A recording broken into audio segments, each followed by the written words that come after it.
Meeting come to order. Clerk call the roll. Mr. Green? Here. Mr. White? Here. Admiral Danner? Here. Mr. Reeves? Here. Mr. Skelton? Here. Mr. Smith? Here. Mr. Wright? Here. If we can stand, the clerk will lead us in the invocation. Lead us in the pledge. Let us pray. Lord, we come to you today with grateful hearts for our countless blessings. We are so privileged to live in this country and enjoy the freedoms that come with being an American. We are also very blessed and privileged to be part of such a great city. You have showered your blessings on this city, and we pray that you will continue to bless its citizens, leaders, and employees. We ask that you would bestow your wisdom and guidance on this mayor and council in their decision making. In your name we pray. Amen.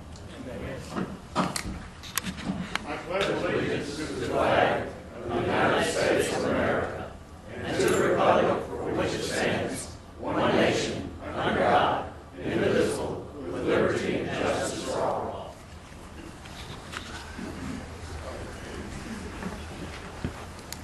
Under reports, we have proclamations, National Donate to Life Month. Ms. Angie Smith will come up with the mayor. Good to have you here, Ms. Smith. Somebody needs to move the mic. Lauren? Okay. Mr. Walker, if you would. Proclamation National Donate Life Month. Whereas one of the most meaningful gifts that a human being can bestow upon another is the gift of life, and whereas 30,970 candidates on the nation's organ transplant waiting list received a life-saving or life-enhancing organ transplant in 2015.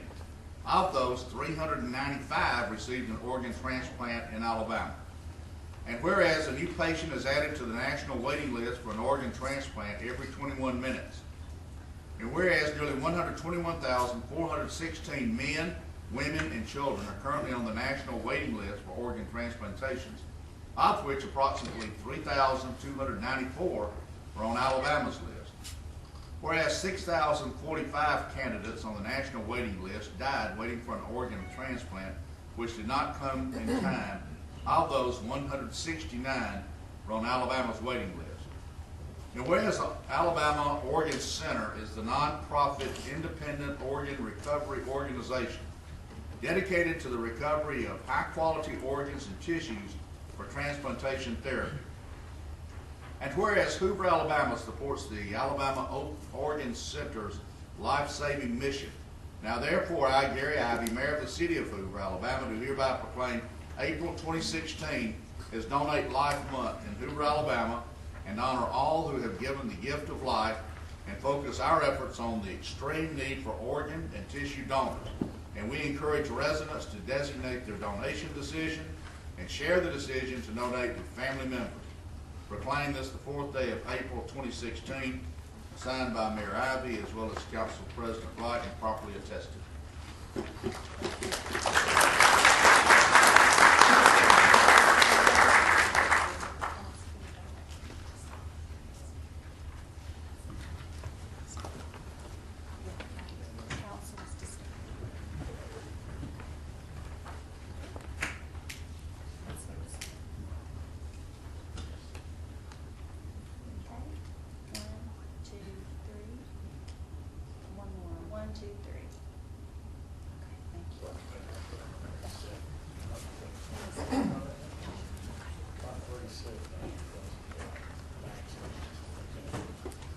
Another proclamation on Sexual Violence Awareness Month. We have Glenda Albright. She'll come up.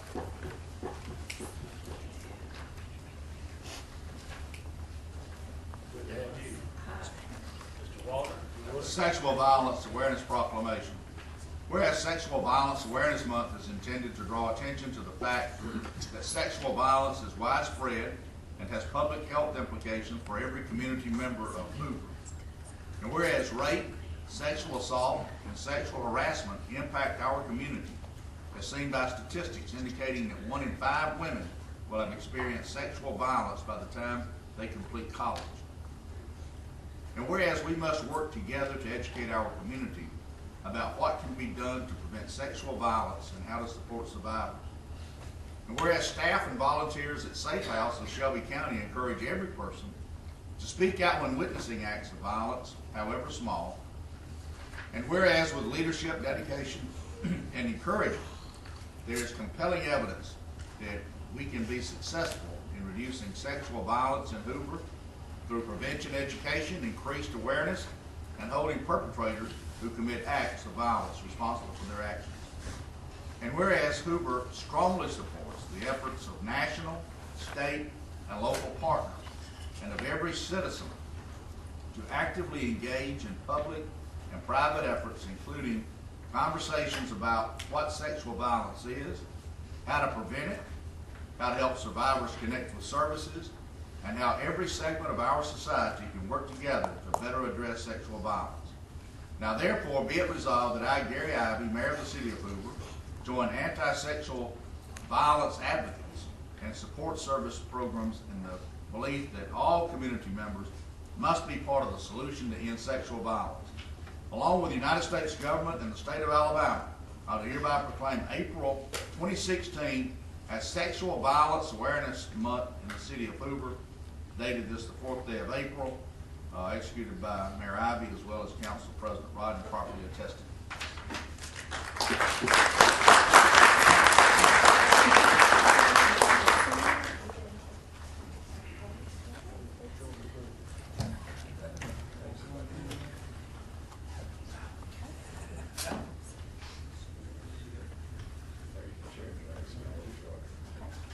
One, two, three. One, two, three.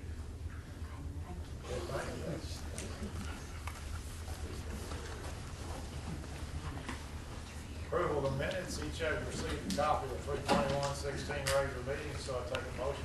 Mr. President, I would move that the minutes be approved as presented. Second. Motion second, all in favor say aye. Aye. Minutes are approved. Resolution 538316, Mr. Walden. This is resolution awarding bid number 21618 for the Hoover Sportsplex pre-engineered metal building to Dunn Building Company. And this had alternative bids. There were 5 contractors that had been on the project. Dunn Building Company's bid of $2,791,611 and $580,866 for the 2 alternates. Total of $3,372,477 were the lowest responsible bids, meeting all specifications and requirements. The resolution also authorizes the mayor to execute a contract with Dunn Building for the work to be performed. Mr. President, I will move for approval of resolution 5383-16. Second. Motion second, any discussion, questions from the council? Mr. President, Mr. Payton, what business has the city done with, or had Dunn Building Company over the years? Actually, Admiral Niner, I can't think of any that we've done recently. I can go say it was, ever how many years ago it was, they built this building you're in today. So Dunn Building has been around for many, many years. They're a quality contractor. I have no qualms about recommending them for this project. They built the initial library? I don't remember. I think they did do the initial I library. think they did, because I remember having them out to look at the crack 20 years ago. They fix it? Yeah, they fix it. Any questions from the council? Any from the audience? Hearing none, clerk call the roll. Mr. Green? Aye. Mr. Lyda? Aye. Admiral Natter? Aye. Mr. Reeves? Aye. Mr. Stelton? Aye. Mr. Smith? Aye. Mr. Wright? Aye. Resolution passes.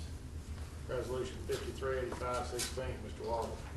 This resolution appoints Merchants Capital LLC, Raymond James, and Piper Jaffrey as underwriters for the upcoming bond issue regarding the new sports complex.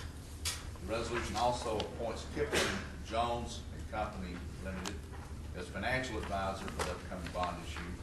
The fee structure and percentage of participation will be determined once the bond issue amount is finalized.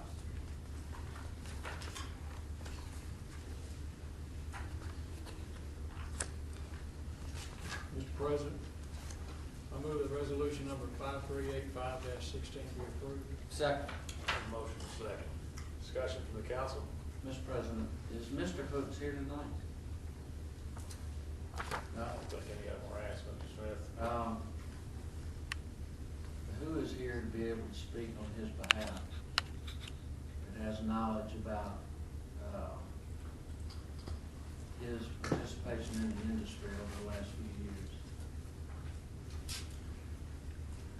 Well, I just, for the purpose of the record, I received the minutes for the last work section, which I missed. I was out of state.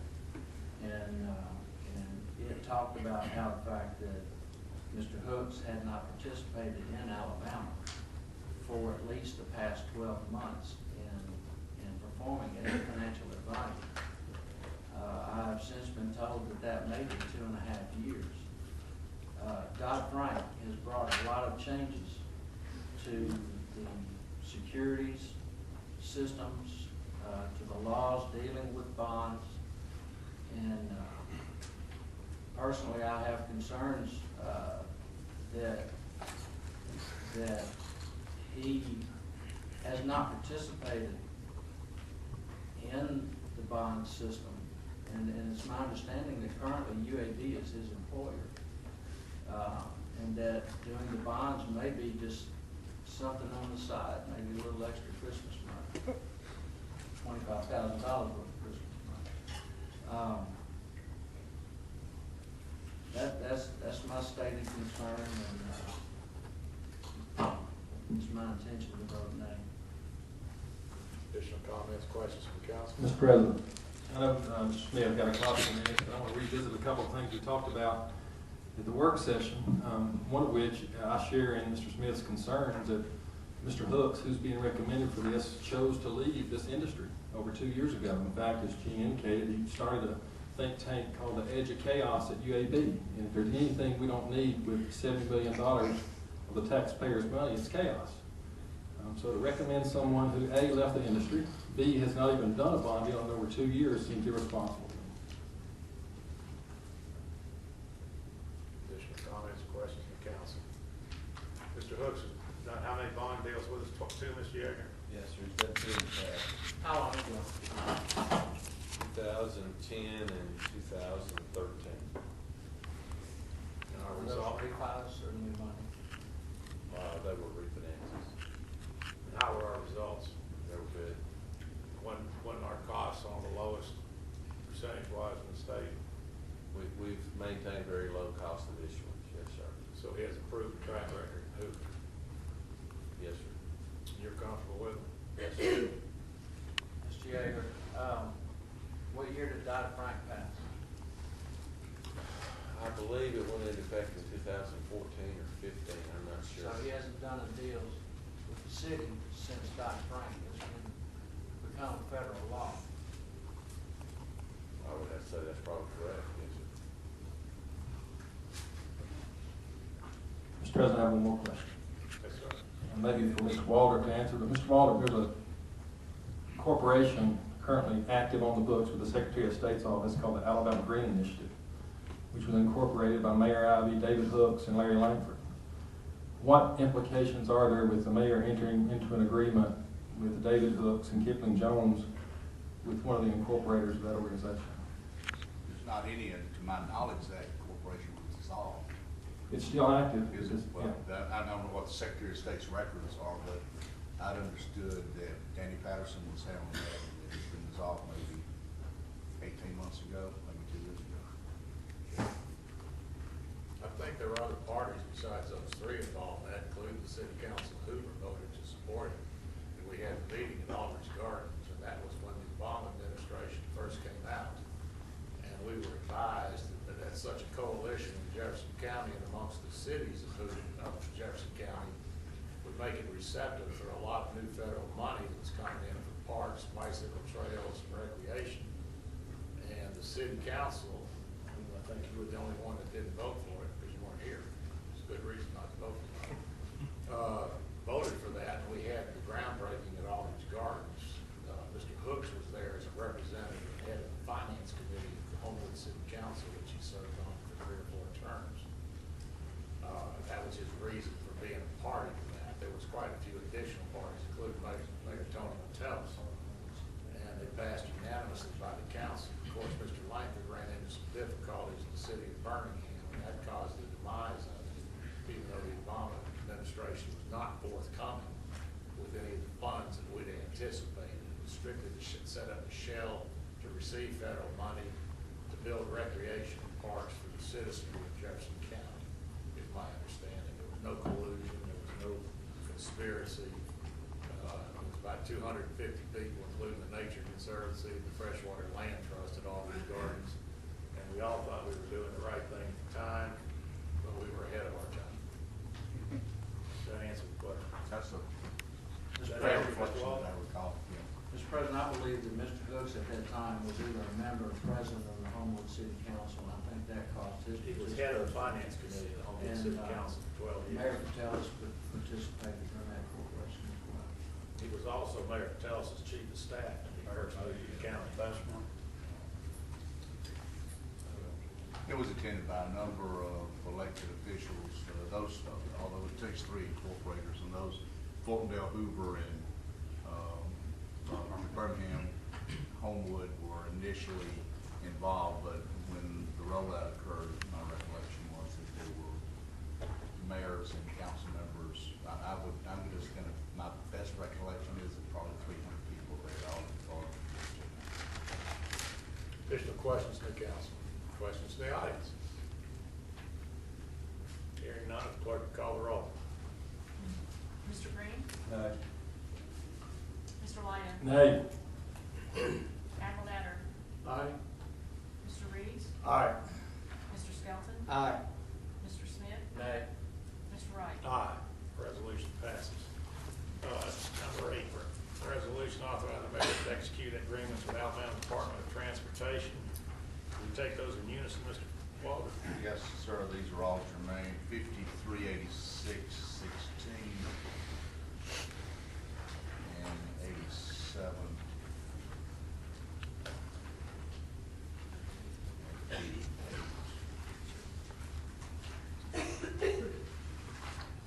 Yes, those 3 could be taken together. All of these have to deal with agreements to be executed between the city.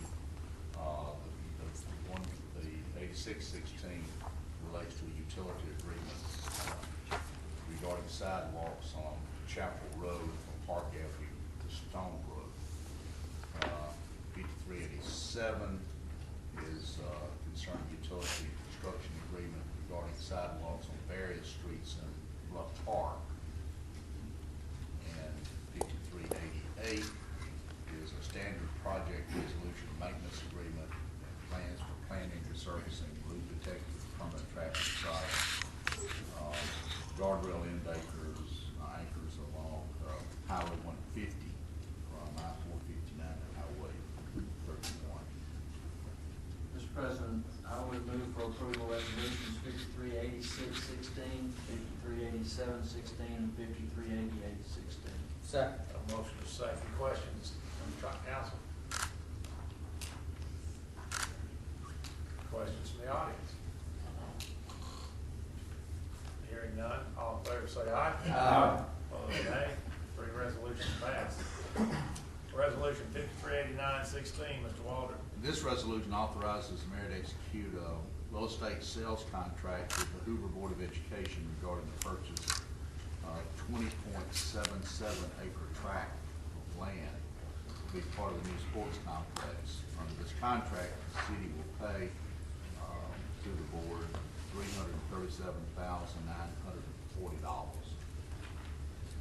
Mr. President, I would move for approval resolution 5389-16. Second. Have a motion is second. Will you clarify that amount, Mr. Walter? $337,940. Mr. President, I don't know if this is a Jaeger question, a pay question, or a power question. Who performed the appraisal on the property Did the city do it or the school system? The Board of Education picked the appraiser, the city of Hoover paid for the appraisal. And what was the name of the appraiser? Graham and Company. Okay. We have a member of the school board here, Mr. Craig Kelly. Mr. Kelly, have y'all voted this in a school board meeting?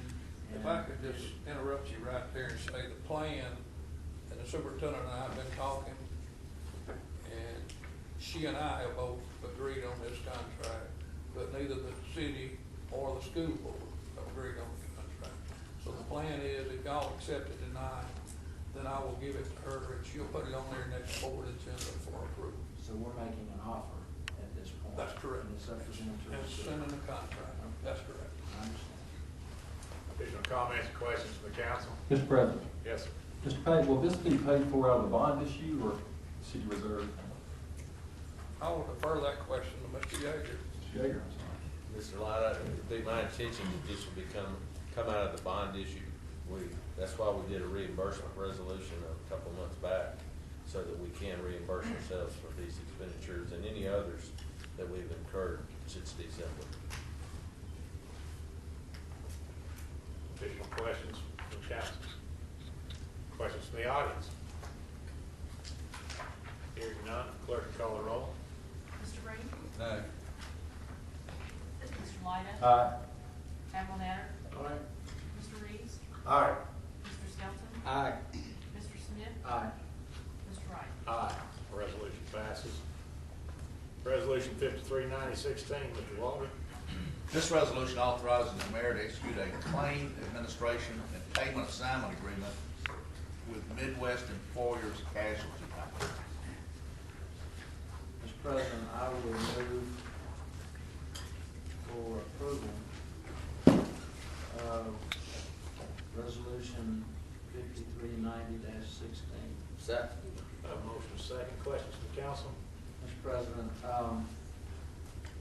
once again, I don't know if this has been, or, from reading the resolution, this is insurance kicking in after we have met, the contract maximum. Is it an administration agreement?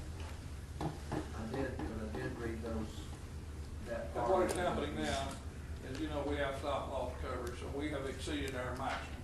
Currently, the city pays the claim, and then we have to file to get reimbursed from the insurance company. If you approve this agreement tonight, then the insurance company will start paying it directly and taking us out of the middle. Would this be on all future claims, or would this just be for the acreage? Where's Reba? Right here. It's There's- just on one claim. On one claim? There's only one claim that's in excess. The resolution referred to a list. The list was not included. We didn't publish the list because it included the employee's name. Shouldn't the council know how much and who? No. I gave it to her. Fix that. Be happy to give it to you confidentially. Further questions from the council? Any questions from the audience? All in favor say aye. Aye. Opposed, nay. Nay. Mr. Smith, It was. thank you, sir. Withholding of information, that's all. I'm about to give it to you. Vote's already been taken. You can give it to me later. Number 11, Mr. Walter, if you would. The ABC application for ragtime. Yes, sir. This is an application for a retail license to hold a special 25th anniversary celebration, which they will be out in the parking lot at Ragtime Cafe. I need a motion. Mr. President, I move for approval of the application. Second. A motion is second. Any discussion from the council? Any from the audience? All in favor say aye. Aye. Opposed, nay. Motion passes. Number 12 is an ABC application for special events retail, CS Hoover LLC, called the Spring and Summer Crawfish Boil, parking lot of Cajun Steamer. Need a motion. Mr. President, I move for approval of the application. Second. Motion second. All in favor say aye. Aye. Opposed,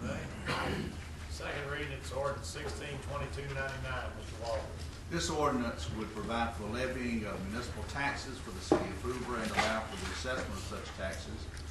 For the tax year beginning October 1, 2016, is levied on all property, real and personal, and franchises within the limits of the city of Hoover, and subject to taxation under the laws of the state, a general municipal tax of $3.05 on each $100 of the value of such property, which includes a tax at the rate of 65 cents on each $100 of the value of such property, 6.5 millage on each property of assessed value, and a special tax at the rate of $2.40 on each $100 of the value of such property, 24 mills on each dollar of assessed value.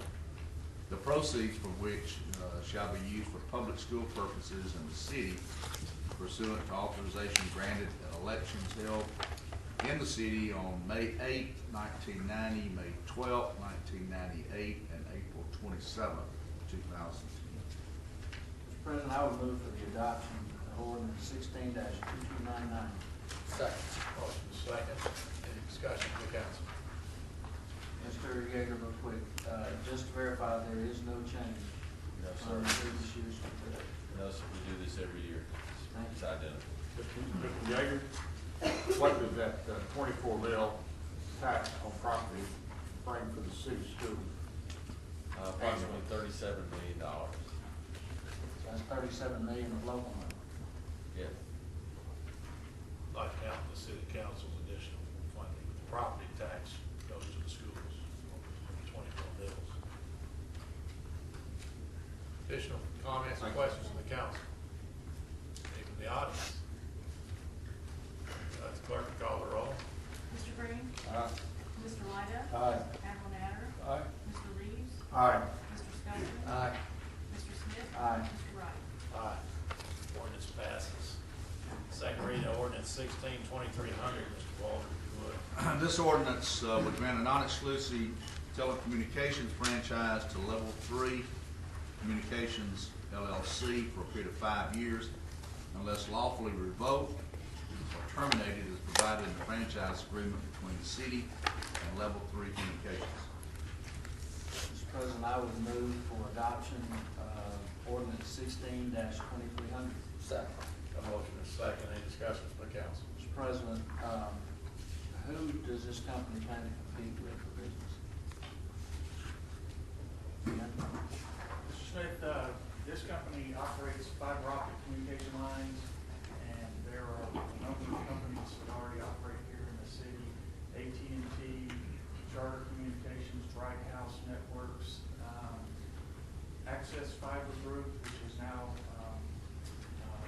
known as Crown Castle, and Southern Light was the one that we most recently awarded a franchise to. Do we know where in the city they would like to start?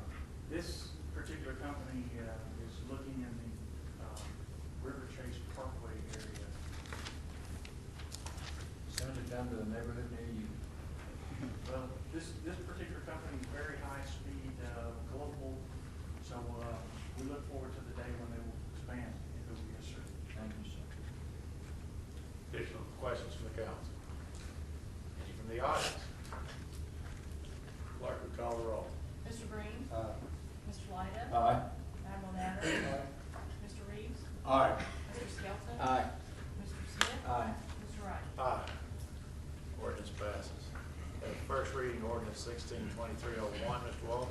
This ordinance would amend the municipal code of the city, adding Chapter 8, Article 13, Sections 8401 through 8414. This article will provide for the regulation of solicitation and peddling in the city. Under these regulations, solicitors and peddlers will be required to obtain a permit and an identification badge from the city's revenue department in order to solicit or peddle at residences within the city. As part of the permit approval process, applicants will be required to undergo a criminal background check. Solicitors and peddlers will be also required to abide by rules of conduct set forth in the ordinance, including but not limited to hours of solicitation and not entering upon property marked with a no solicitation sign. as the law requires this ordinance exempts certain individual and organizations from the solicitation requirements, including but not limited to solicitation made on behalf of a local affiliate of a nationally recognized charitable or benevolent entity, such as the Boy Scouts, Girl Scouts, etc. Any solicitation made on behalf of an organization or group affiliated with primary, middle, or secondary education, or a canvasser as defined in the ordinance. Thank you, Mr. Walter. Any questions, Mr. Walter? Mr. President, that would include census takers. That'd be a canvasser. Thank you. Sound like You hear that, Art? Okay. Where's the police chief? Sound like you'll have your hands full on this one. Well, we've worked with legal and Mr. Lopez and feel pretty comfortable with it. It's, the fact that you've got to do a criminal background check is a positive thing.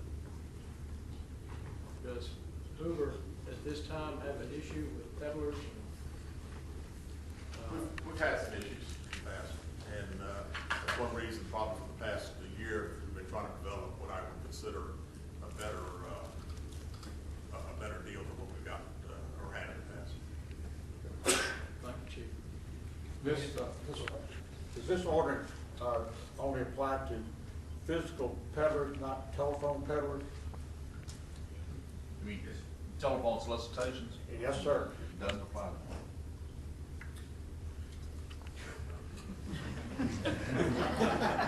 You're the Bell South guy, figure it out.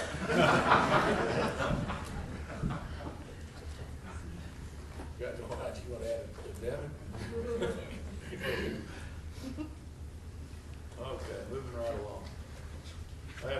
Now, the public hearing now requested Douglas O'Malley for conditional, that's first reading. Public hearing for the request of Douglas O'Malley for conditional use approval to allow the sale of restaurant retail liquor, Revolve Kitchen and Brew located 611 Doug Baker, Suite 103, Lee Branch, Shopping Center Phase 2, Monarch Lee Branch, its property owner, property zone C2, Community Business District. Mr. President, I move for approval of conditional use. Second. A motion second, any discussion from the council? Mr. President, we had a question about this at the last meeting. I know the chief was going to research the distribution of drugs conviction that the applicant has. Any findings on that? Yes, sir. I talked to a couple of the council members about it and met with the applicant and felt very comfortable with it this time. It was reduced, but we're talking about 20 years ago. No issue since that one issue. And I believe he also already has some licenses within the city. That is correct. Additional comments from the council? Any from the audience? All in favor, say aye. Aye. Opposed, nay. No. And one nay. I need a motion to approve the liquor, ABC application, Mr. Mr. President, I move for approval of the application. Second. Have a motion second. Any discussion from the council? Any from the audience?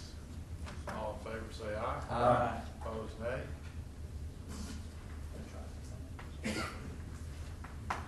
Franklin, did you vote on that? Oh, you were aye. Okay. I don't understand. Okay.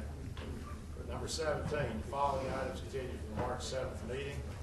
Public hearing, consider the request of the Hoover City Council to rezone approximately 273 acres located south of I-459 between the State Parkway, Patton Creek Shopping Center, from R4 multifamily to C2 Community Business District, and R1 single family residential. Have a second reading of that ordinance, Mr. Walton. This is an ordinance to amend ordinance number 263 of the city of Hoover, Alabama, entitled the zoning ordinance of the city of Hoover, Alabama. Be it ordained by the council of the city of Hoover, Alabama as follows. Section 1, that the zoning map of the city of Hoover, Alabama, adopted as part of the zoning ordinance of the city of Hoover, Alabama, is heretofore amended be and the same is amended as follows. That the property described on Exhibit A, attached here to and made a part hereof, now located in the city of Hoover, Alabama, be and from and after the enactment hereof, zone C2 Community Business District, and the uses and restrictions applicable to C2 Community Business District is set out in the zoning ordinance of said city as amended, shall govern and control the uses made of and permitted in said property. Section 2, that all ordinances or parts of ordinances contrary to the provisions hereof are hereby repealed. Section 3, that if any part, provision, or section of this ordinance is declared to be unconstitutional or invalid by any court of competent jurisdiction, such holdings shall not affect any other part, provision, or section of this ordinance not thereby affected. Section 4, that this ordinance shall become effective immediately upon its passage and approval by the council and the mayor of the city of Hoover, Alabama, and publications required by law in the appropriate places for signatures and dating. Go ahead, Mr. Wright, Go ahead, let's Mr. Smith. Go ahead. Mr. President, I would like to make the motion to adopt ordinance 16-2296. And with that statement, I would also like to say that Hoover has been around for a very long time. There have been a number of areas that have not, for whatever reason, been built out or any project whatsoever. Times change, and when times change, sometimes the needs of the community changes.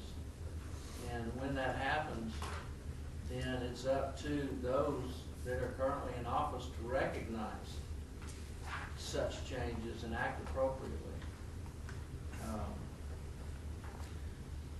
With that, Mr. President, whoever has the second. Second. I have a motion and a second. Mr. House, if you would, please. Mr. Chairman, Mr. President.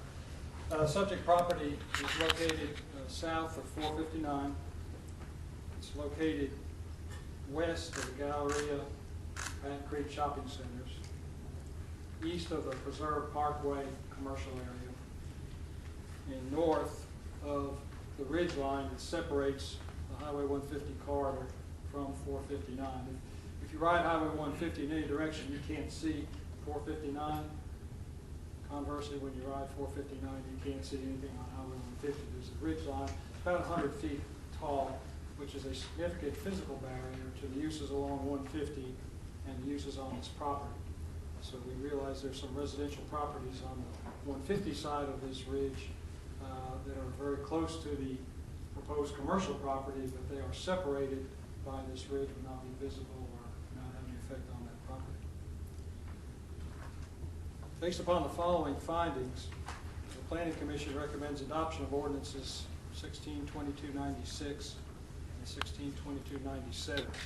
They involve two separate ordinances because there's two separate zonings. The property shown in yellow on the map is proposed for C2 zoning, and the 20 acres shown in blue on the map is proposed for R1 zoning.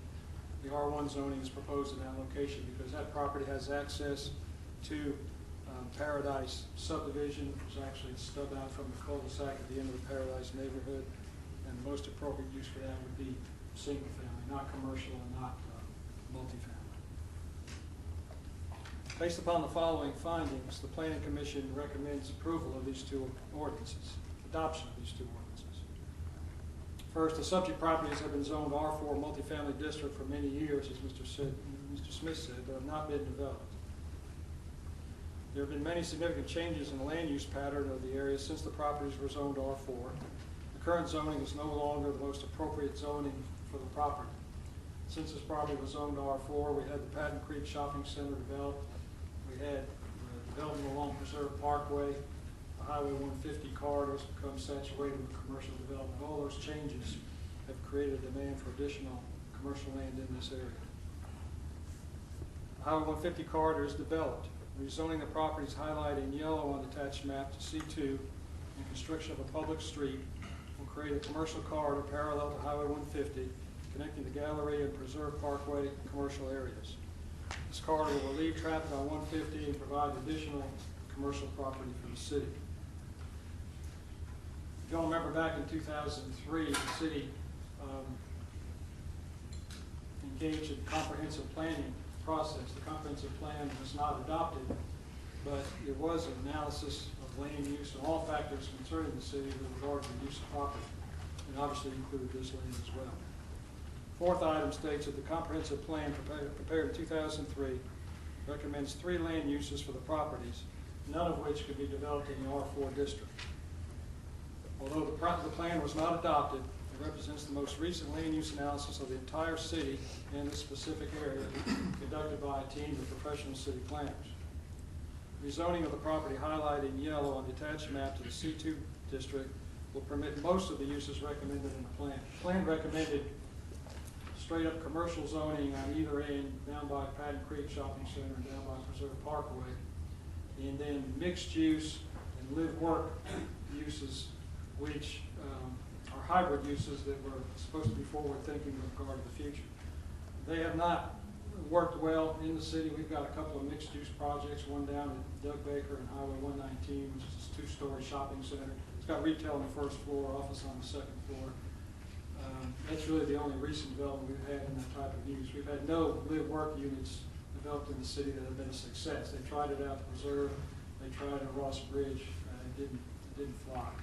So the C2 district much more reflects the recommendations of the plan than the R4 district. And finally, the R1 single-family district is the most appropriate zoning for the property highlighted in blue, because the property has public street access to Paradise subdivision, as we said, and also because of the proximity to that neighborhood. So the Plan Commission determined that these findings warranted their recommendation to adopt these 2 ordinances. Thank you, Mr. Giles. Mr. President, if I could include in my motion that the planning zoning documents be included in the minutes. Mr. Wallace, you only read the first ordinance? I did. Okay, that's okay. Additional questions from the council? Mr. President, Mr. Howard, back when the comprehensive land use plan was talked about, but never adopted, to what extent was this land use plan distributed or known to the public? We had started out the plan with 1 or 2 visioning sessions, which is basically having public hearings to determine a public opportunity for people to come in and give their thoughts on what they think the city needed and what direction they hoped the city would travel in. The plan was then prepared pursuant to those meetings, and then we had, I think, 3 public hearings where it received very good reception. And this property was included in that plan? Yes, every piece of property in the city was.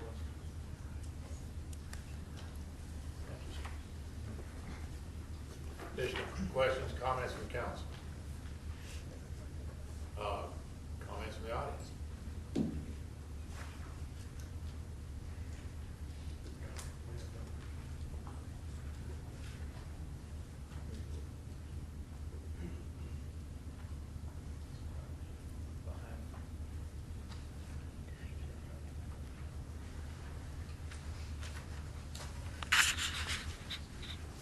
Need your name and address, please.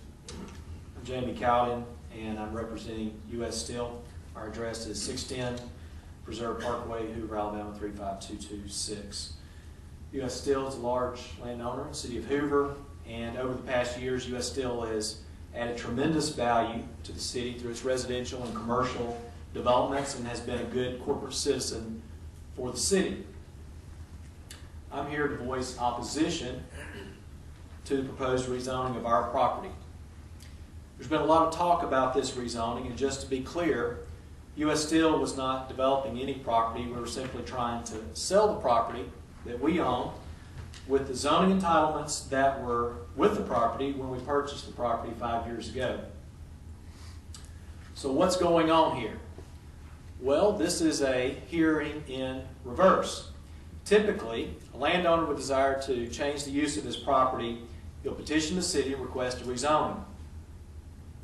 After hearing the comments from the public, the city will determine whether or not to rezone the property for the owner's requested use. This case is the exact opposite. Put yourself in the landowner's shoes. If you own land in the city of Hoover, it carries with it a zoning allowing certain uses upon it. And if you bought that property with that zoning, one day you may choose to sell it. So what if, when you're ready to move forward with the sale of the property that is already zoned, the city blocks the sale of your property by rezoning that property to effectively strip away the rights that you already have. I bet no one in this room would want the city rezoning your property without your consent, thereby diminishing the value of your property. But that's not what you hear. The city claims that this is about providing additional commercial land for the Highway 150 corridor. It's strange that at the moment that we tried to sell the property, under current zoning, the city decides that it should be rezoned to commercial because of the lack of commercial land available on Highway 150. We prepared this map.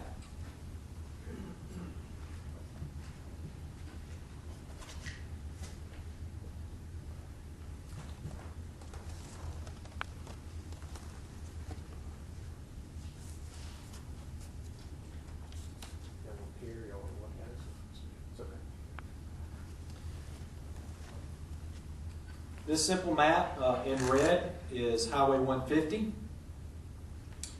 And this map shows well over 200 acres of property that is located in the city of Hoover that is currently zoned commercial.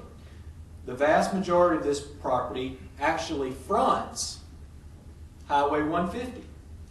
In other words, not only is there some significant amount of available property in the city currently zoned commercial, but it's in prime locations, much better locations than the subject property that we own, which is in question tonight, a quarter mile off of Highway 150. Additionally, there's much more land fronting Highway 150 that could be rezoned commercial or annexed into the city to provide additional commercial property. Also, if commercial property along Highway 150 is so important, then why, just 11 months ago, did this city council refuse to rezone 26 acres on Shades Crest Road to commercial, which, by the way, is also a quarter mile off of Highway 150. And just as a side note, as part of this comprehensive plan that Mr. House was talking about, that piece that was denied rezoning was also shown as being commercial in the document. So you may ask, what is the real reason for this rezoning? Well, I'll let you draw your own conclusions, but as they say, timing is everything. I want you to follow me here on this very simple timeline of what happened on this property. This land has been zoned for over 30 years. The city at that time had no response to rezoning this property. The city just claimed that in 2003 that a master plan was developed for the city. As Mr. House mentioned, it was never adopted, calling for this land to be commercial land. Why did the city not in 2003 rezone the property? In 2005, 2 years after the city plan, the then owner of the property submitted a plan for R4 development. Submitted a plan for R4 development under the current zoning. The city did not attempt to rezone the property at that time. U.S. Steel purchased the property in 2010. No rezoning. However, in October of 2015, just a few months ago, U.S. Steel filed for a preliminary plat in order to sell the property. The city's response was they denied our plat at the Hoover Planning and Zoning Board.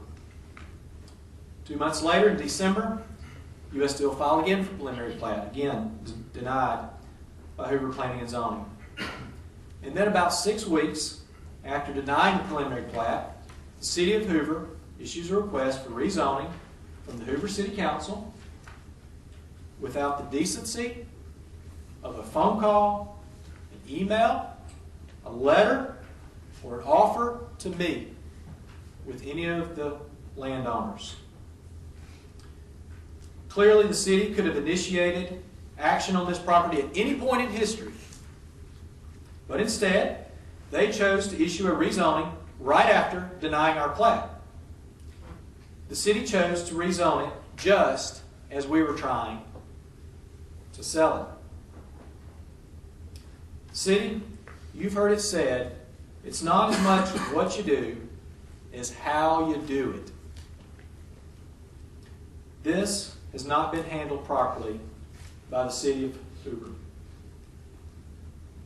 Your action is inconsistent with your past practices, and this is troubling. Why would the city take such unprecedented action? We could have had a conversation about what the city wants or what the city needs. We could have come up with an amicable solution that solves the problem for the city council, provides the citizens of Hoover with what they want. This is how U.S. Steel has always conducted itself with the city. City Council, I know you have a motion on the table. However, I'm calling on you to table this vote until you have met with us to resolve this issue. This same courtesy is regularly given to others, and now I'm requesting that you do the same in this case. We're asking for no more courtesy than what you would ask for or even demand if you were in our shoes. As I said, it's not what you do as much as it is of how you do it. And the City Council now has an opportunity to do what is right. Mr. President, I'd like to ask the gentleman a question if I might. You brought up the past history in your statement of relationships between the city, whether it be in this administration or those that came before us, and talked about how good they were. How many acres has USX sold in the city of Hoover that have been developed? I don't know the answer to that question. Hundreds of millions of dollars? No. No? No. How many acres do you have yet to develop? You have about 4,000 homes or more the other side of County Road 52. We have a significant amount of land left in the city of Hoover. Yes, sir, you do. And we've been, I think the city has been able to work well with USX up to this point. It's unfortunate that you choose to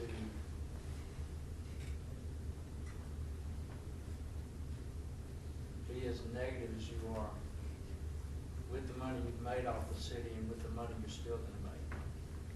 Thank you. Negative with the city, I would just say that you say we've had a good relationship with the city up until this point. Now I'm choosing to do something contrary to that. Clearly, all the city had to do was what the city has done in the past, and that is contact us and let us know that you have a problem, and we always work it out.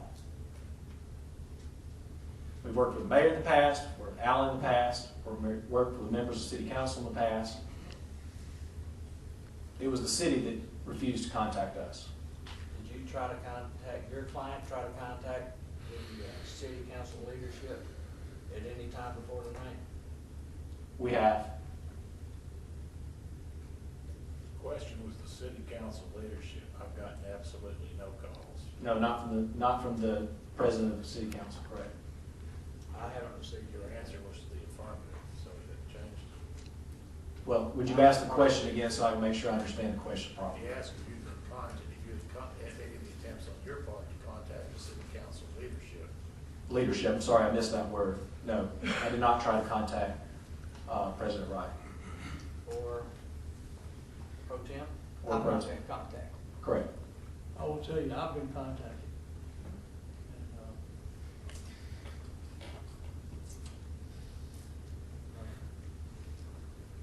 And, he just asked, Mr. Calvin, and asked basically, where's the city? And I said, I don't know. We had a short conversation. I asked him who the other owners were for the adjacent property. He mentioned it to me. And likewise, we had a very civil and calm discussion of what Hoover means to U.S. Steel and what U.S. Steel means to Hoover. And we left it at that. And by the way, I mean, US Steel values this relationship with the city. I think we've made that clear. And I just don't understand why the city would go out and rezone our property without contacting us. I don't understand.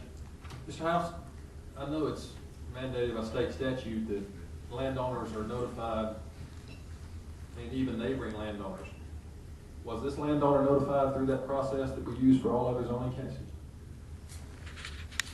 Yes, sir, all property owners within 500 feet have been notified. And US Steel was one of those property owners, obviously. Yes, So they were contacted.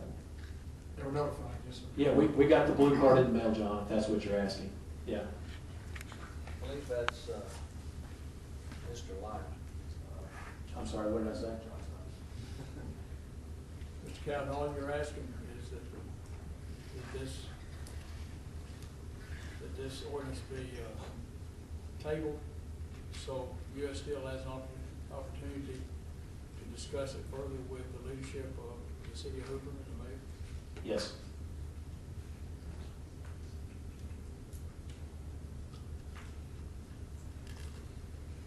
Thank you.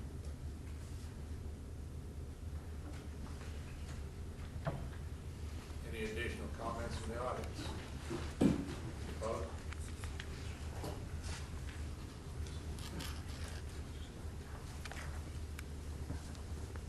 State your name and address for the record.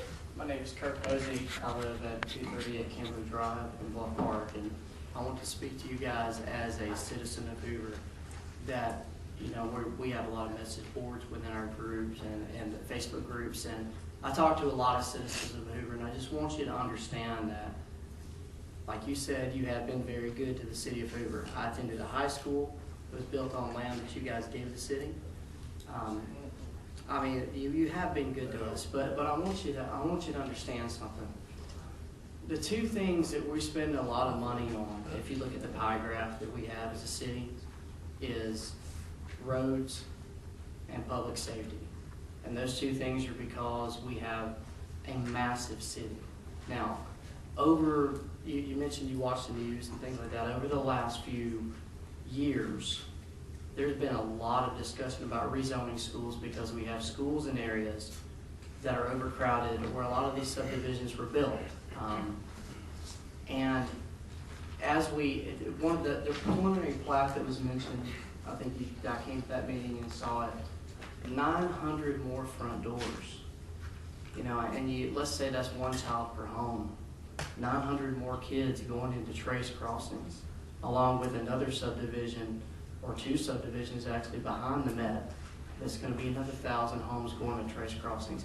Where is the line? I mean, you guys have been a good partner with us, but as a citizen, we're running out of land.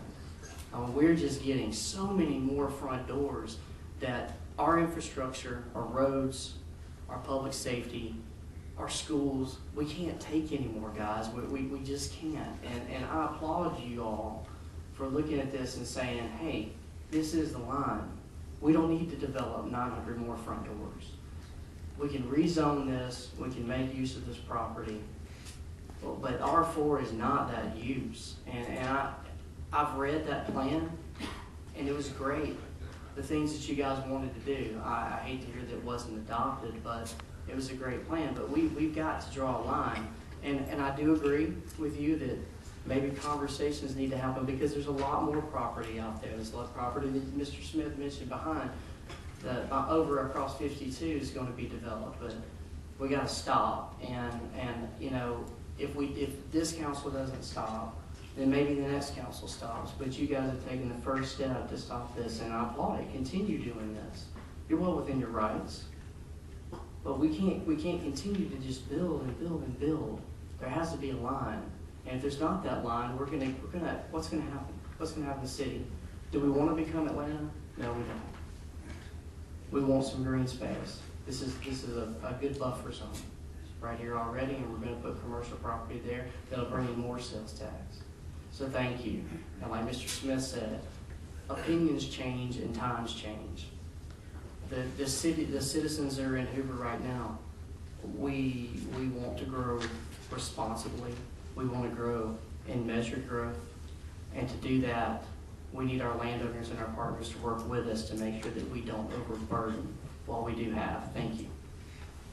Mr. President, I would like to reflect in the minutes that my motion did not carry any thoughts or considerations about school issues. It was strictly about the use of the property. Mr. President, can I have a comment? A comment. The land, just for the record, since it's on the record, USX did not give the high school property to us. It was bought from Wheeler Fleming Foundation. Wasn't given to us at all. Additional comments from the council? Mr. President, in light of what Mr. Calvin said, I move to modify the motion to the fact that the motion be tabled. Need a second.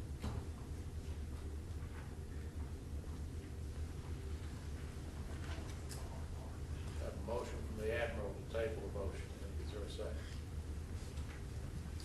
Fails for lack of a second. Mr. Singer?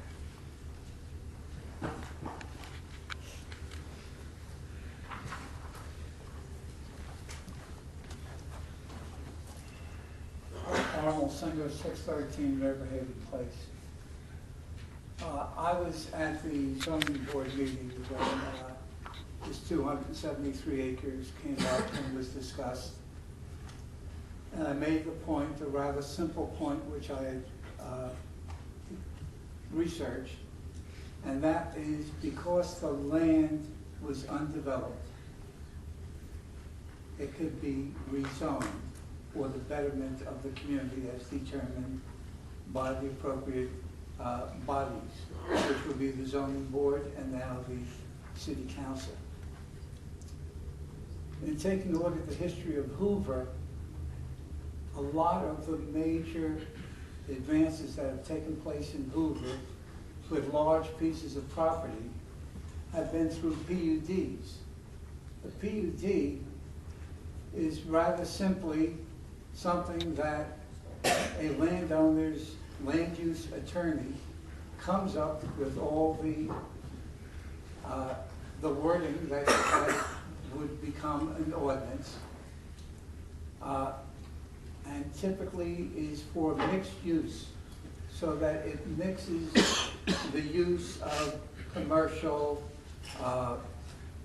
light industrial, residential, multifamily, typically into the community.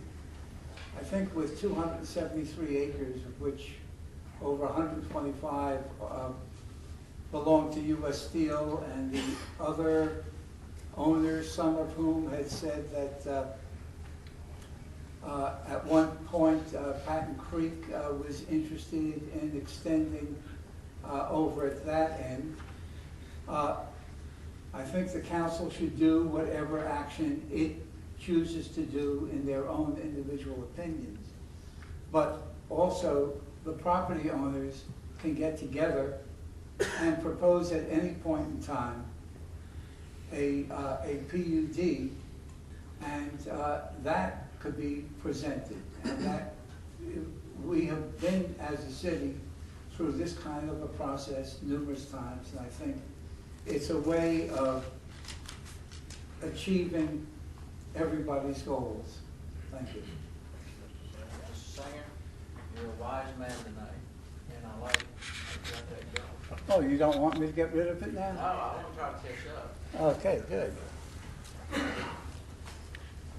Additional comments from the audience? Yes, sir.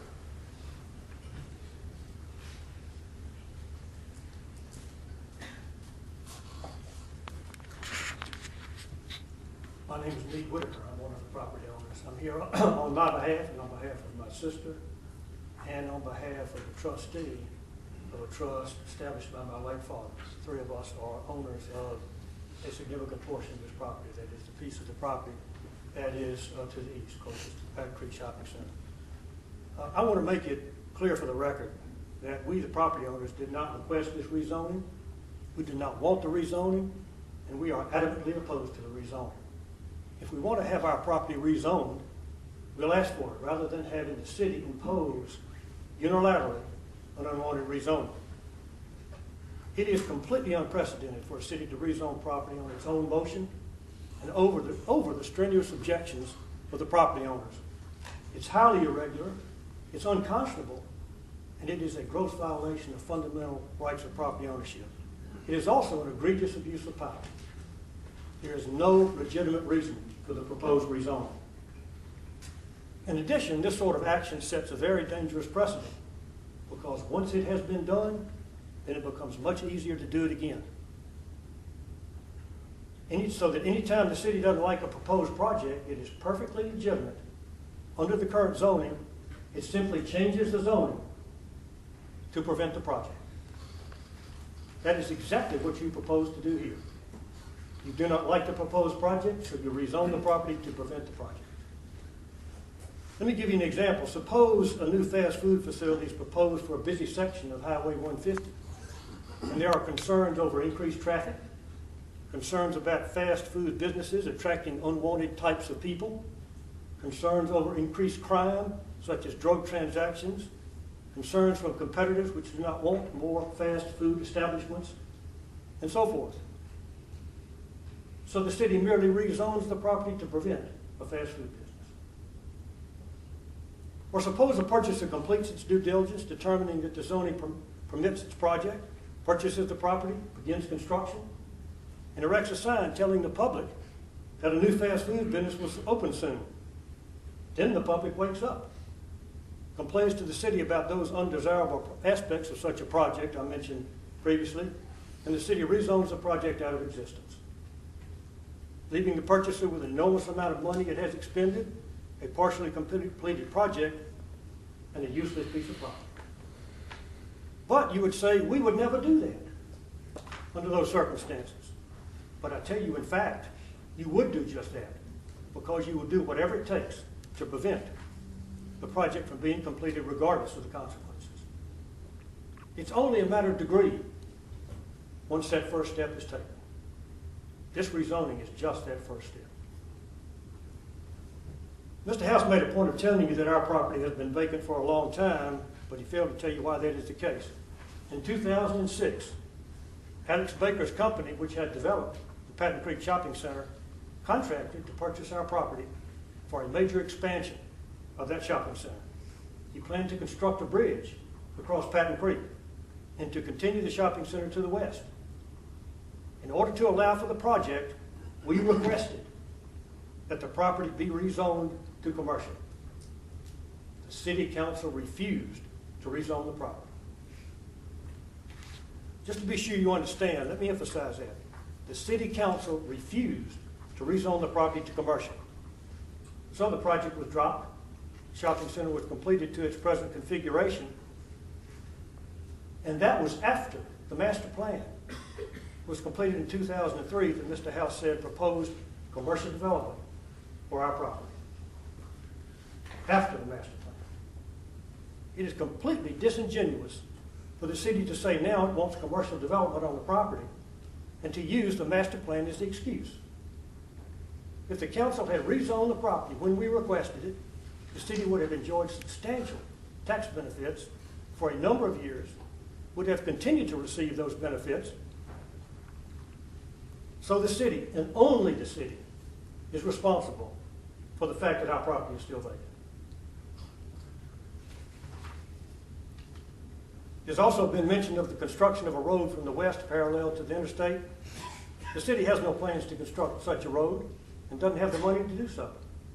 If the city were going to construct a road, it would have done so many years ago and we wouldn't be here today.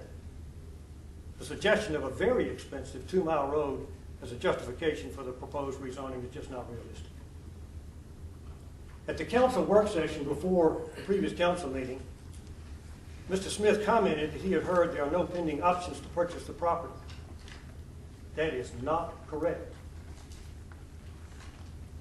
In fact, we have a pending and enforceable contract to sell our property for a perfectly legitimate R4 use. And that contract was in effect long before you decided to rezone the property. If the property is rezoned, that action will have a detrimental effect on this contract and you will be responsible for interfering with a legitimate contract. Furthermore, now that you're on notice of the existence of the contract, that interference will be deemed to be intentional. You should think carefully about before taking any action to rezone the property that constitutes an intentional interference with a legitimate contract. At that same council work session, there were questions about property values and a suggestion that the proposed rezoning would increase the value of the property to the owners. Property values are a complete red herring and should not be considered. Let me assure you that the proposed rezoning will not increase the value of the property and will have just the opposite effect. We all know the concerns that motivated your decision for the rezoning, but a rezoning is the wrong way to deal with those concerns. Let me leave you with this, if I might. I would ask each of you to ask yourselves this question. If I were one of the property owners, would I want this done to me? If the answer is no, I would not want this done to me, then do not do it to us. Thank you. Mr. Waller, would you address any legal points now?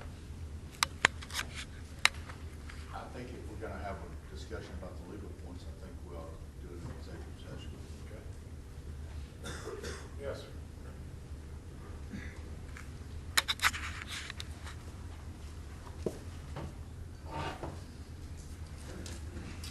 My name's Sonny Cole. I reside at 5 Glenview Circle, 35213. I was here that night that you guys, the previous council turned down the zoning of Alex Baker's expansion. Jim Wilson, Sr., when he was living, drove up here and made a hard sell to stop the expansion of that to protect his gallery interest, and he was able to help. Somebody had a heart attack on the second row. I don't recall that aspect of it, but I remember him making an impassioned plea. But I'm here tonight. I represent Meade Whitaker, who you just heard from in the proposed real estate transaction. Also here I represent the Glass Barrington Group, who has the land in the middle, so the three major parcels. They too have a pending legitimate real estate contract that predated all of the efforts to rezone that you've heard about tonight. But I wanted to talk to you about the P&Z meeting, which I attended, and Mr. House gave a presentation. His presentation tonight, while brief, eliminated a piece of what he presented that night to the P&Z group. And he said, he summarized, and I got a copy of the transcript just so I could hear it right after the fact.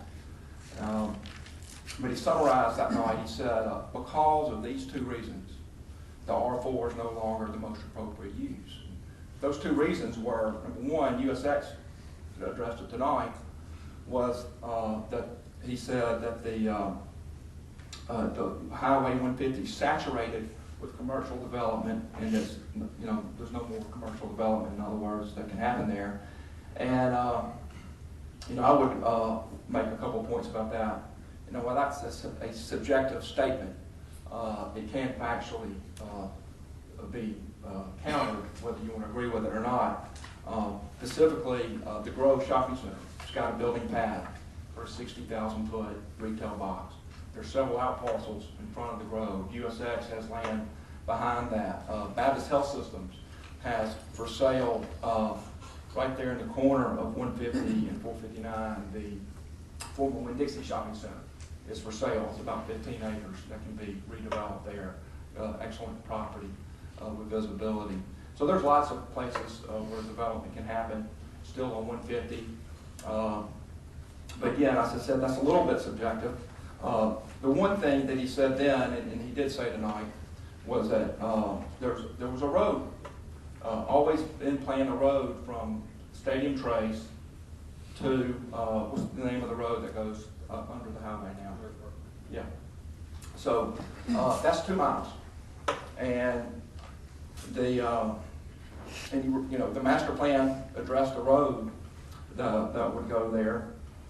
But, as far as I know, I don't, at the P&Z meeting, there wasn't a single question from the P&Z members, nor was there in the planning session about the feasibility of such a road. What's it going to cost? Who's going to pay for it? Was the extension designed to accept a road to intersect into it? Because that's kind of downhill. That's a bridge. So you got to build a bridge to a bridge. Can a road even be built? It seems to me the responsible thing to do, if you want to rezone the property, would be to determine if a road can be built and what it would cost. I mean, this is rough land we're talking about, that 2 miles. And who's going to pay for it? And what are the engineering issues? And, what are the important issues before it seems like you got your things out of order here. The proper method would be, if you want the road and the property to be commercial, would be to determine some of those questions about the road. If the road is going to be built, and the city announces they want to build a road, these landowners will be in lockstep with you, I estimate, to make that happen, assuming the property is available. They would work with you to do that. But you want to rezone the property, but you're not committing that you don't even know about a road. And it just seems irresponsible. Aside from the fact that the landowners don't want this, haven't asked for it. If you're going to do something like that, which is highly irregular, as Meade said, at least get your act together and determine what a road is going to cost. Who's going to pay for it? Can it be built? And when could it be built? So I ask you to table this motion for those reasons tonight. Thank you. Mr. President, I would like just to make an obvious observation. Between 2006 and now, the majority of the council has changed. There are only 3 of us remaining that were here in 2006 voting with us. And I don't know how the vote's going to go, but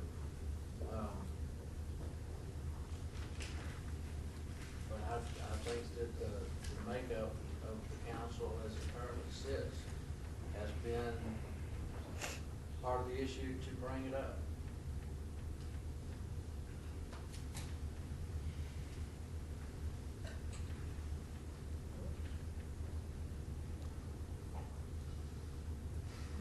Additional comments? Vote.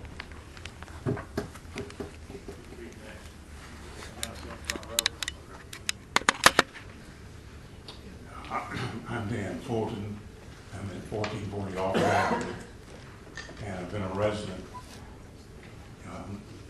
in Hoover, or was above Park, since 1956. Of course, I'm a retired school teacher, and they said, well, what in the world does he know about this? Well, I was getting my graduate degree in economics at the University of Rock Mountain. I was also working in the university and the Tuscaloosa Housing Authority, dealing with housing problems in Tuscaloosa and relocation. So this brings back memories, because we had a lot of trouble in relocating and rezoning some housing, but we carried it out with the help of students at the University of Alabama and the economics department of the University of Alabama, and a grant from HUD. But I tend to agree with Mr. Natter, or Admiral Natter, that you need to table this and make sure you have all your ducks in a row. Check with Mr. Waldrop, Attorney Waldrop, make sure there are no legal issues or concerns here. If this is a precedent, you need to be very, very careful. When you start the meeting with Pledge of Allegiance, and in the Pledge of Allegiance with liberty and justice for all. And so that means we protect private property and property owners. And I kind of feel that they're not feeling that they're getting liberty and justice. And this bothers me. And I really would like you to try to reach out to these property owners and see if there can't be some reconciliation here. At the end of the day, it's Hoover, City of Hoover might buy the property. That's a possibility. And I gather from the last Board of Education meeting, if I understood correctly, USX has asked the City Board of Education if they wanted to purchase some of the property for future use. So those are concerns that all need to be, you need to think through that. And I think if you table this, they can meet with the property owners, meet with your attorney, consider all the concerns that have been brought up tonight. At the end of the day, you may decide, yes, the rezoning is the best thing to do, and you can proceed to do that. But as it seems right now that there are a lot of concerns that need to be thought through. And as I said, I would agree with Admiral Natter and with the property owners that you table this and meet with these property owners, meet with your attorney, and let's see if there can't be a meeting of the minds on this issue. Now let me talk about housing just a minute, just in general. As you know, Mr. John Archibald wrote a very scathing article stating that this is being done to keep the riffraff out of Hoover. You didn't want any apartments. The apartments were wrong. Didn't want them. Well, I've lived in apartments. I know when I grew up, we had a nice house in Arkansas over on Ponciana Drive. And when I was 5 years old, my dad sold that house because he was an entrepreneur and he wanted to invest in the zoysia grass business, which he did. Much of the zoysia grass in the old Vestavia we put down through his business. But he needed the money out of that house for that business. And so we moved to the apartments, Homewood Garden Apartments. And eventually we then rebought into a house and finally the house on Orchard Avenue. But housing, especially apartment housing, provides affordable housing for those who of modest income. That was our situation in Tuscaloosa years ago when we were relocating residents into apartment housing. And with a large sector of retail that we have in Hoover, if we expect the Macy's and the Sears and the Pennies over in River Chase to have employees that live in Hoover, these employees are of modest income, and they have to have affordable housing. Apartments may be about all they can afford. They cannot afford a $400,000 or $1 million home. So this provides good housing, safe housing, and dense housing. The advantage of dense housing is that you free up land as you and provide green space. You don't just spread it out, and it saves areas for parks and for schools. And for seniors, many of us are downsizing, and we're looking for reasonably affordable housing without having to deal with a home. So apartments make a lot of sense, especially for seniors. For 10 years, I delivered Meals on Wheels in the Bluff Park area. And I went and visited seniors who were in a big house by themselves. And boy, did I worry about them. And I visited seniors that were in apartments. And I didn't worry as much because they had a neighbor close by, or people that could check on them. And so I could see where there was an advantage for apartments for seniors. So I think there is a place for apartments, and I don't, I really kind of bothers me when people say, oh no, we don't want apartments in Hoover. I think we need to have a reasonable mix of types of housing. This is the 6th largest city in the state. This is not Mountain Brook, Homewood, or even Vestavia. And so diverse types of housing are very valuable. As I said, especially since we have many residents who need to provide employees for our large retail sector. Now, in regard to the study of 2003, it's out of date. Amazon hadn't really come on in 2003. Amazon wasn't in the grocery business in 2003. So I think when you were talking about commercial, you need to have a commercial development. You need an up-to-date study, a recent study that brings in online marketing and retail, because that has a big impact on the total retail developments and future. Again, as I said, I was strong, and I appreciate that, Admiral Nally. I remember I told you I wasn't going to say anything tonight, so it's your fault. It's your fault. Because you said table it, and I had to get up here and agree. I think you're being very smart. I think that's the thing to do. Thank you.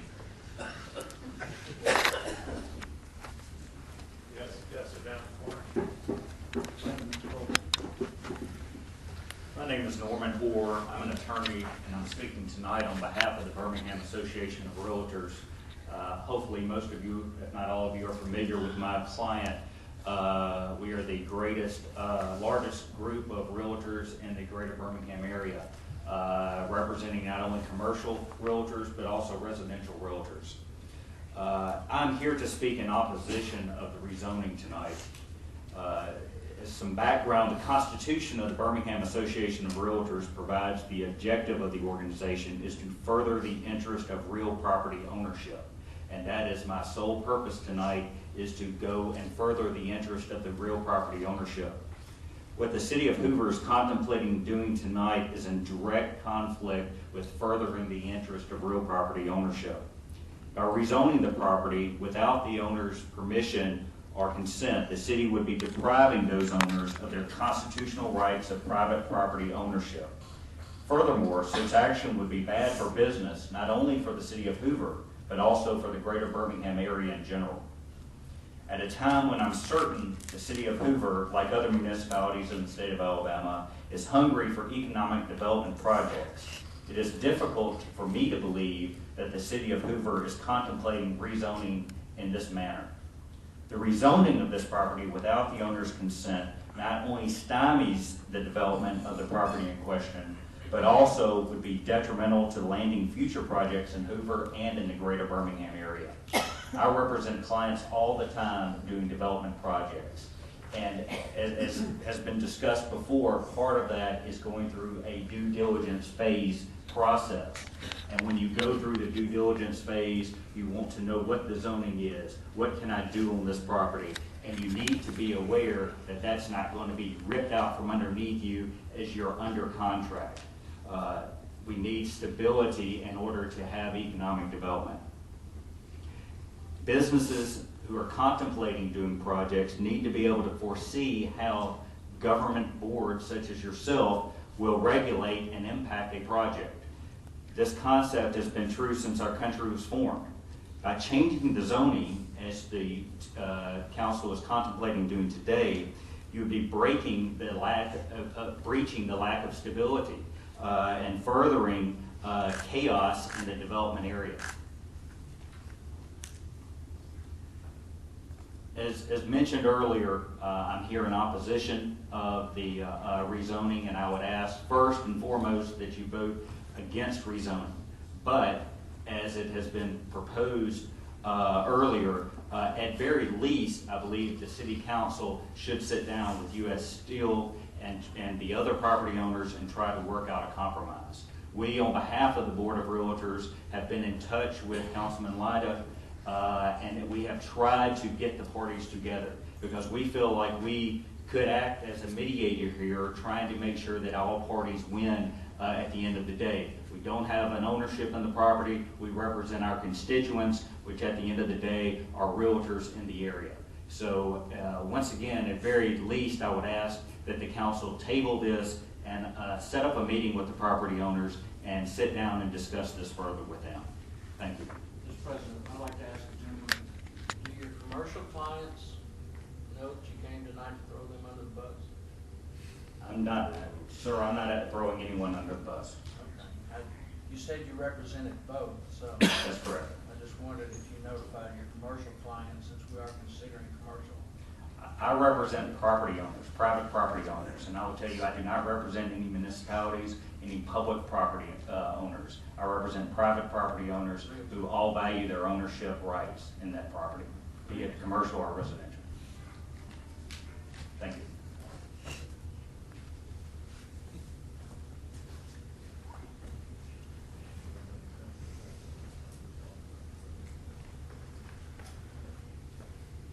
Mr. President, I'd like to call for the question.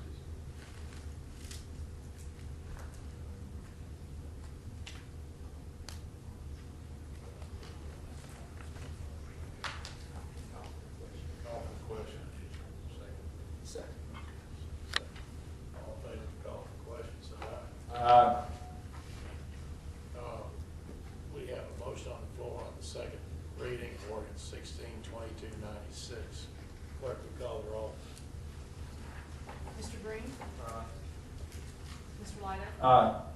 Admiral Natter, Nay. Mr. Reeves, Aye. Mr. Skelton, Aye. Mr. Smith, Mr. President, real quick, I want to verify with the city attorney and staff, is there a reason for us to go into executive session tonight? Now, the city has in place a procedure that allows B and Z and the council to do what's being done here. Thank you, sir. I vote aye. Mr. Wright, Aye. Ordinance passes. Mr. Walters, would you read the second reading, ordinance 16-2297? Ordinance number 16-2297, an ordinance to amend ordinance number 263 of the city of Hoover, Alabama, entitled the zoning ordinance of the city of Hoover, Alabama. Be it ordained by the council of the city of Hoover, Alabama as follows. Section 1, the zoning map of the city of Hoover, Alabama, adopted as part of the zoning ordinance of the city of Hoover, Alabama, is herefore amended to be, and the same is amended as follows.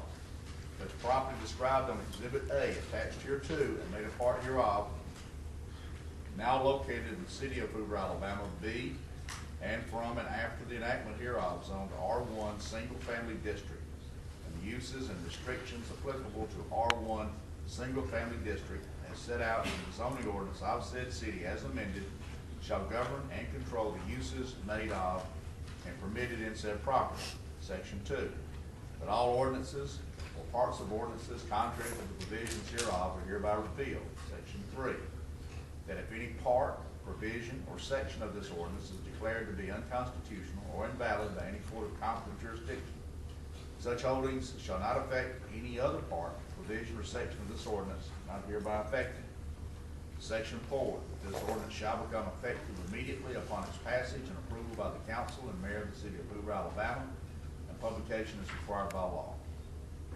Appropriate blocks for the adoption date and execution, approval, and attestation. Mr. President, I'd like to apologize to Mr. Lyden because I may have jumped the gun on the first ordinance. This involves the. You're completely authorized to make a motion, but I'll move for adoption of ordinance 16-2297. Second. Motion is second. Discussion from the council. Discussion from the audience. Clerk, will call the roll. Mr. Green, Aye. Mr. Lyden, Aye. Admiral Natter, Nay. Mr. Reeves, Aye. Mr. Skelton, Aye. Mr. Smith, Aye. Mr. Wright. Aye. Ordinance is adopted. Set the public hearing for April 18th, 6 o'clock. Consider request of William J. Beard for conditional use approval for an event facility, live entertainment, weddings, and other functions. Parkcrest Properties LLC is the property owner. Payment of bills, Mr. Smith. Mr. President, I review the bills and recommend they be paid in full as presented. Second. Motion second, discussion from council. Any from the audience? All in favor say aye. Aye. Comments or questions? We received 7 applications from school board, and this Friday from 1 o'clock to 3:30. The clerk will be advising them of their interview times, and we will interview each of those candidates. We received a long application on each of them, and we'll be having those school interviews this Friday from 1 o'clock to 4, and I'll get with the city clerk if I can call them each of them and set up the appropriate times. Other comments from the council? Mr. President, it's come to my attention that the library has been awarded the gold level standard award by the Alabama Library Association.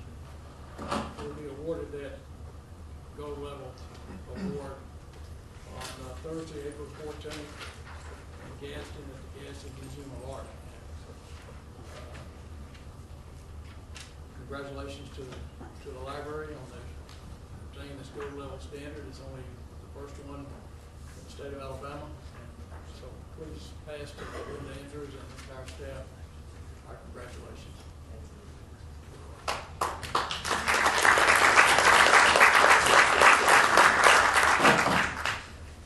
Also tomorrow at Vestavia Country Club, the Committee 100 will be recognizing Linda Williams for her accomplishment on the artist of Bluff Park and that facility, the old original Bluff Park School.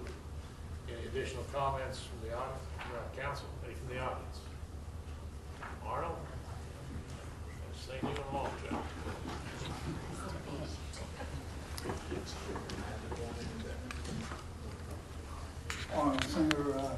613 Riverhaven Place. My understanding is the sportsplex is going to be developed in 2 phases. The structure and then the fields surrounding it. Am I correct on that? Address your question, Mr. Payne. That is correct.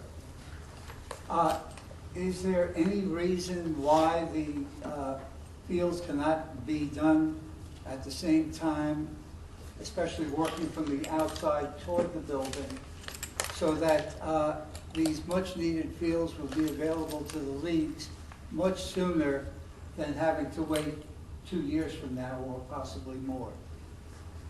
Yes, sir, there is a good reason. Number one reason is where the event center is being built, we can build it today. Where the playing fields are being built, we have to have a core permit, and we anticipate it'll be at least July before we have that permit in hand. So we can't start any construction on that site. So it's a matter of a wetlands permit? It's just a core permit in general. There's wetlands and archaeological finds and other things, but it's gonna be at least July before we have a permit to go work on that site. But The other reason for starting to work on the event center now is we want to try to have it in place by May of next year.